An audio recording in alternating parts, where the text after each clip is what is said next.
Hello नमस्कार दोस्तों, मेरा नाम मुकेश टीम सर, आपको स्वागत करता हूँ मेरे इस प्यारे चैनल में, मुकेश टीम चैनल के अंदर। तो आज की हमारी केस स्टडी भगवानगढ़ फोर्ट के बारे में है। तो भगवानगढ़ फोर्ट के बारे में मैं आपको कुछ ऐसी रहस्यमयी कहानी और खौफनाक कहानी बताने जा रहा हूँ जिसे सुनकर आप भी चौंक जाएंगे।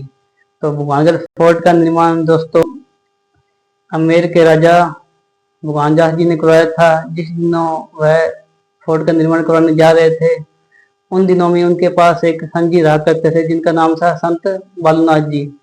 जैसे ही इसका पता संत बालूनाथ जी को पड़ता है कि मेरे पास में एक फोर्ट का निर्माण कराया जाता है, तो वह अपना बुलावा उस राजा को भेजते हैं तथा राजा को एक ही बात कहने को कहते हैं कि आप जिसके लिए भी भगवान किले का निर्माण करवा रहे हैं, मुझे इस बात से कोई भी आपत्ति नहीं है, लेकिन विशेषकर एक ही बात का ध्यान रखना कि किले की ऊंचाई इतनी ना हो पाए कि इसकी परछाई जहाँ पर मैं तपस्या करता हूँ वहां तक पहुंच पाए।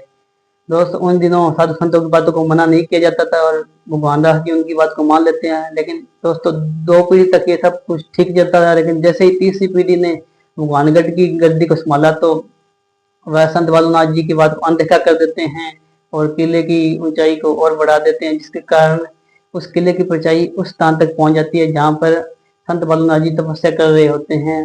तब इस बात का पता जब संत बालूनाथ जी को पता चलता है तो वह अत्यधिक क्रोध हो जाते हैं और क्रोध में आकर वह भगवानगढ़ को पूरी तरह से नष्ट होने का श्राप दे देते हैं।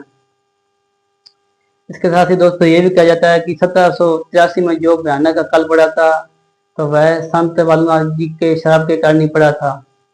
इसके साथ ही इस फोर्ट का एक और पहलू यहाँ भी जुड़ा हुआ है कि जब ये किला सहकुशल था तो उससे पहले यहाँ पर एक रानी रहा करती थी। उस रानी का नाम था रानी रत्नावती। रानी रत्नावती दोस्तों इतनी सुंदर थी कि उसकी चर्चा आसपास के गांव तक फैली हुई थी तथा उसको हर दिन हर राजा द्वारा एक नया प्रस्ताव आता था शादी करने के लिए। लेकिन वहीं पर एक शख्स ऐसा भी था जो कि इस रानी से विवाह करना चाहता था, तो उसका नाम था तांत्रिक दीक्षित। तांत्रिक दीक्षित को दोस्तों इस बात का भी पता था कि वह एक तांत्रिक है और वह एक महीने में रहने वाली रानी है, तो ये सब होना असंभव है। तो उसने एक ऐसा तरीका अपनाया जिस तरीके ने भगवानगढ़ को पूरी तरह से दोस्तों बर्बाद कर दिया। उन दिनों दोस्तों भगवानगढ़ में एक मेले का भी प्रस्ताव किया जाता था।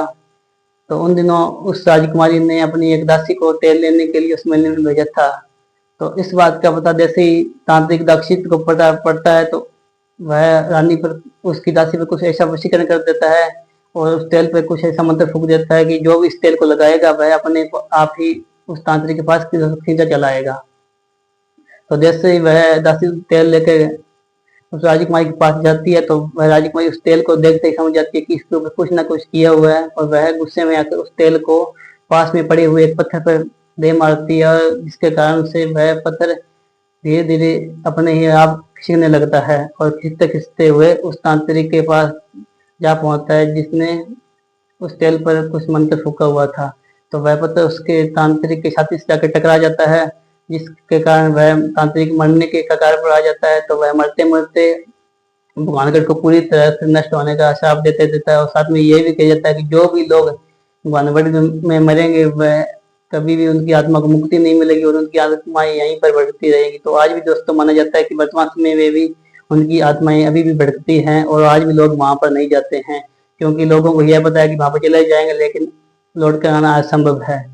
तो आई होप कि आपको वीडियो में सब कुछ पता चल चुका होगा कि भगवानगढ़ का निर्माण किसने करवाया और कब करवाया और क्यों करवाया था। तो मेरी वीडियो अच्छी लगे तो वीडियो को लाइक कर देना, चैनल पर नए चैनल को दोस्तों सब्सक्राइब कर देना और ज़्यादा से ज़्यादा वीडियो को शेयर करना और लाइक कर देना। धन्यवाद।